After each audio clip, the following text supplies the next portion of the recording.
ಎಲ್ಲರಿಗೂ ನನ್ನ ನಮಸ್ಕಾರಗಳು. ನಾನು ಸ್ನೇಹ ರಾಘವೇಂದ್ರ ಮಲ್ಕಾರ್ಗಿದ್ದೆ. ಇವತ್ತು ಸಂಗೀತ ಸಾಧನ ಅನ್ನೋ ಯೂಟ್ಯೂಬ್ ಚಾನಲನ್ನು ಹೊಸದಾಗಿ ಪ್ರಾರಂಭ ಮಾಡ್ತಾ ಇದ್ದೇನೆ.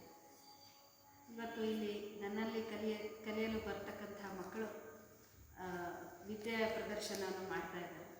ಹಾಗಾಗಿ ತಮ್ಮ ಪ್ರೋತ್ಸಾಹ ಇರಲಿ ಅಂತ ಕೇಳ್ಕೊಳ್ತಾ, ಸಬ್ಸ್ಕ್ರೈಬ್ ಮತ್ತು ಲೈಕ್ ಹಾಗೆ ಶೇರ್ ಮಾಡಿ ಅಂತ ಕೇಳ್ಕೊಳ್ತಾ, ಇವತ್ತಿನ ಕಾರ್ಯಕ್ರಮದಲ್ಲಿ ತಬಲಾ ಸಾಥಿಯಲ್ಲಿ ನನ್ನ ಮಗನಾದ ಕೃಷ್ಣ ರಾಘವೇಂದ್ರ ಅವನಿಗೂ ಕೂಡ ತಮ್ಮ ಪ್ರೋತ್ಸಾಹ ಸಿಗಲಿ ಅಂತ ಕೇಳ್ಕೊಳ್ತಾ ಇದ್ದೇನೆ.